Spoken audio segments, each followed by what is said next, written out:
Everyone, मेरा नाम है Seep Pahuja and today is day 2 of our NEET in 10 minute series, जिसमें हम मोस्ट इंपॉर्टेंट एंड थोड़े से डिफिकल्ट टॉपिक्स को कर रहे हैं, जिसके चांसेस आपके नीट में आने के बहुत ज्यादा हैं। तो आज का टॉपिक जो हम लेने वाले हैं that is from photosynthesis in higher plants, जिसमें हम करेंगे डार्क रिएक्शन के दो cycles that is C3 and C4 cycle. इस पोर्शन में क्वेश्चन बनता ही बनता है और ये बच्चे को बहुत दुख देता है। तो आज बेटा फॉर वन एंड ऑल हम इसको खत्म कर देते हैं। तो यार सबसे पहले शुरू करते हैं अपनी फोटोसिंथेसिस। आप जानते हैं फोटोसिंथेसिस में लाइट रिएक्शन हो चुकी है। लाइट रिएक्शन में हमने सोलर एनर्जी को यूज करके क्या बना लिया, एटीपी और NADPH बना लिया, जो कि अपनी एसिमिलेटरी पावर है। मेन पर्पस फोटोसिंथेसिस का है ग्लूकोज बनाना, स्टार्च बनाना, लेकिन अभी तक लाइट रिएक्शन में हमने ये काम नहीं किया। तो हम क्या करेंगे, लाइट रिएक्शन के प्रोडक्ट को यूज करके यानी कि एटीपी और NADPH को यूज करके हम लेकर आएंगे उसे स्ट्रोमा में, जहां पर होगी डार्क रिएक्शन एंड जहां पर होगी फिक्सेशन ऑफ कार्बन डाइऑक्साइड। तो स्ट्रोमा के अंदर बेटा चालू होगा C3 साइकिल। ये साइकिल किसने दिया था, मेल्विन केल्विन ने, इसीलिए इसका नाम क्या है, केल्विन साइकिल। ठीक है, इसका नाम C3 क्यों है अभी आपको पता चलेगा। देखो मेल्विन केल्विन ने यूज किया था radio isotope of carbon C14 and उसने काम किया था ग्रीन एल्गा पे। अब तुम बोले ग्रीन एल्गा पे क्यों किया, आम के पेड़ पे कर लेते, नीम के पेड़ पे कर लेते। एक्चुअली बेटा जिस चीज को ग्रो करना लैब कंडीशन में आसान है उसी पर काम किया जाता है। तो आम का पेड़ लैब में ग्रो करना आसान नहीं है, ठीक है, इसीलिए उसने ग्रीन एल्गा पे काम किया, दैट इज क्लोरेला एंड सेंडेस्मम। ठीक है, अब बेटा इस साइकिल में टोटल 3 इवेंट्स हैं, कार्बोक्सिलेशन, रिडक्शन एंड रीजनरेशन। सबसे पहला क्वेश्चन तो ये बनता है कि इसमें सबसे मोस्ट क्रूशियल इवेंट कौन सा है। तो तुम बोलोगे सबसे इंपॉर्टेंट इवेंट कौन सा है, आपका कार्बोक्सिलेशन है। तो हो क्या रहा है, अपन को CO2 को फिक्स करके बनाना है अपना ग्लूकोज। तो शुरू करते हैं बेटा। आपके स्ट्रोमा में क्या प्रेजेंट है, RUBP दैट इज रुबिलोज बिसफॉस्फेट। ये कितने कार्बन का कंपाउंड है, देखो मेरे साथ साथ सीखते जाना, तुम्हें हर क्वेश्चन सॉल्व हो पाएगा। RUBP कितने कार्बन का कंपाउंड है, तुम बोलोगे 5 कार्बन का कंपाउंड है। इसको मिली CO2, क्योंकि CO2 ही फिक्स करनी है, साथ में मिला पानी। जब बेटा 1 कार्बन वाली CO2 और 5 कार्बन वाला RUBP जुड़ेंगे तो कितना बनेगा, 6 कार्बन बनना चाहिए, लेकिन यहां पर 6 कार्बन का कंपाउंड नहीं बनता है, यहां पर 3 कार्बन के 2 कंपाउंड बन जाते हैं। और वो जो 3 कार्बन का कंपाउंड है दैट इज 3-फॉस्फोग्लिसरेट। ठीक है, 3-फॉस्फोग्लिसरेट कितने हैं, 3 कार्बन के तो 2 बनाने पड़ेंगे, यानी कि मैंने यहां पर क्या बनाया, 3-फॉस्फोग्लिसरेट। इस काम को करने के लिए बहुत इंपॉर्टेंट एंजाइम आया that is called as RuBisCO, ribulose bisphosphate carboxylase oxygenase. अब रुबिस्को जो है ना, ये बड़ा दल बदलू सा है, इसको CO2 मिलेगी, CO2 के साथ जुड़ जाएगा, इसको O2 मिलेगी, O2 के साथ भी जुड़ जाएगा। यहां पर अभी अवेलेबिलिटी किसकी है प्लांट को, CO2 की, तो यार ये कार्बोक्सिलेज की तरह एक्ट करेगा।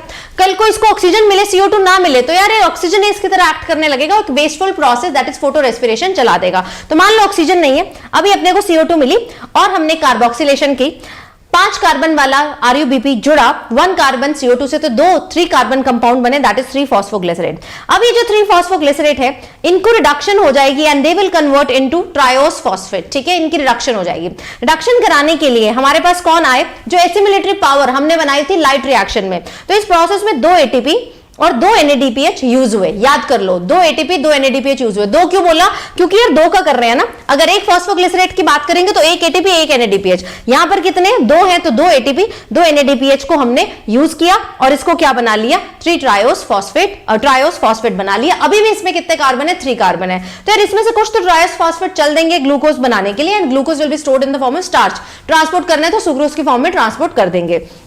बचे हुए जो ट्रायोस फॉस्फेट है उनका क्या हो जाएगा, रीजनरेशन हो जाएगा और ये क्या बना लेंगे, RUBP बना लेंगे। इस रीजनरेशन के प्रोसेस में भी आपका 1 ATP कंज्यूम होता है। तो यार अभी तक हमने कितना CO2 डाला था, 1 CO2 डाला।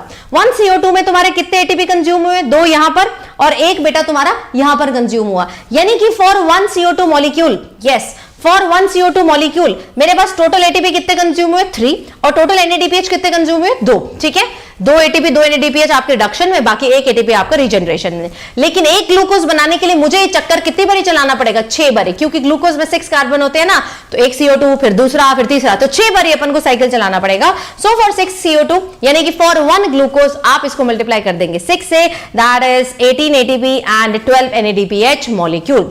अब सवाल आता है भैया इसका नाम तुमने C3 साइकिल क्यों रखा, क्योंकि इसका फर्स्ट स्टेबल प्रोडक्ट कौन सा है, 3-फॉस्फोग्लिसरेट। कितने कार्बन वाला है, 3 कार्बन वाला फर्स्ट स्टेबल आपका प्रोडक्ट है।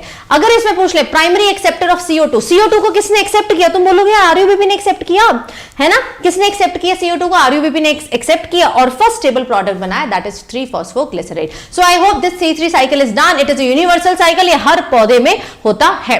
अब यार कुछ प्लांट्स रहते हैं ड्राई ट्रॉपिकल रीजन में, उनको हाई टेम्परेचर को टॉलरेट करना है और कई बार कम CO2 भी होते हैं, तो भी बेटा वो चाहते हैं कि यार हम फिक्सेशन तो कर ही दें, कैसे भी करके हम यहां पर C3 साइकिल चला पाए। तो उनके पास एक अलग तरीके की एनाटॉमी है जिसको अपन लोग बोलते हैं क्रान्स एनाटॉमी।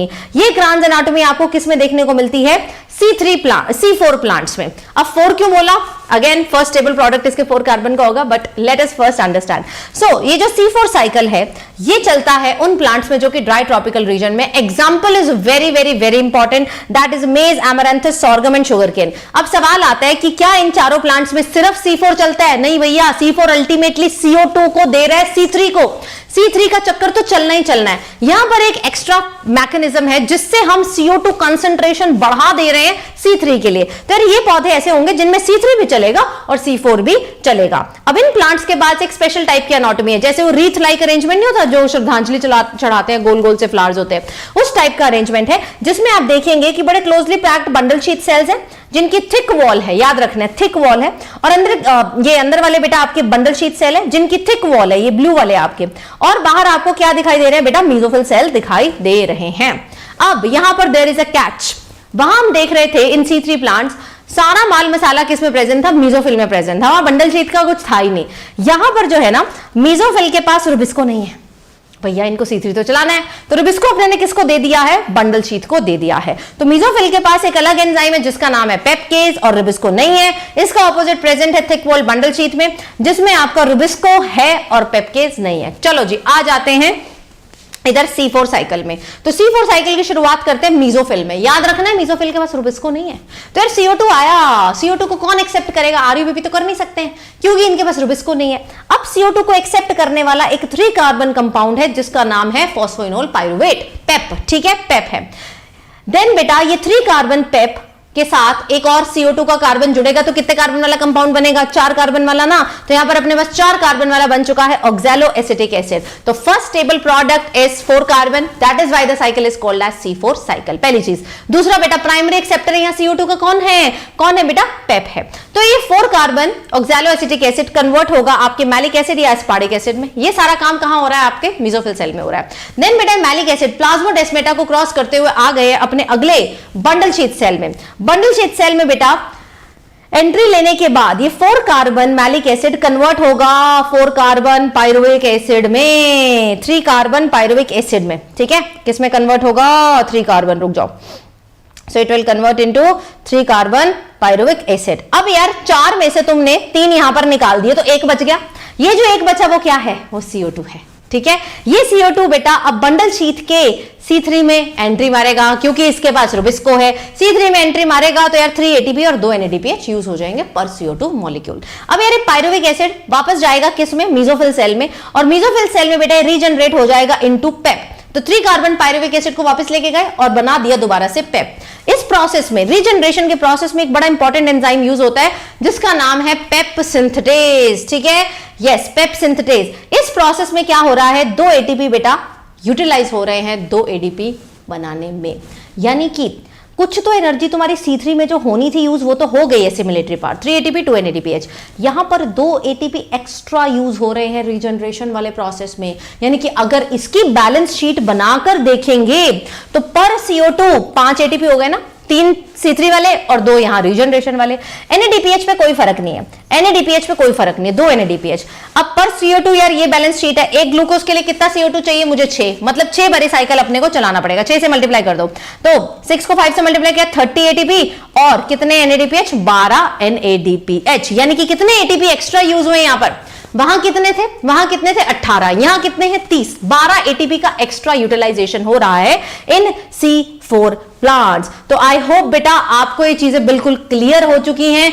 C3 C4 को कंज्यूम मत करना, कंफ्यूज मत करना। C3 हर एक प्लांट में होता है, C4 ये स्पेशल ड्राई ट्रॉपिकल रीजन के प्लांट्स जिसको याद करना है मेज, एमरैंथस, सॉर्गम एंड शुगर केन। अगला कौन सा टॉपिक चाहिए प्लीज मुझे कमेंट्स में जरूर बताना। वीडियो अच्छा लगता है तो यार लाइक जरूर करा करो and share it with your friends. We are trying to cover all the important and little bit difficult topics in this series. Thank you so much guys.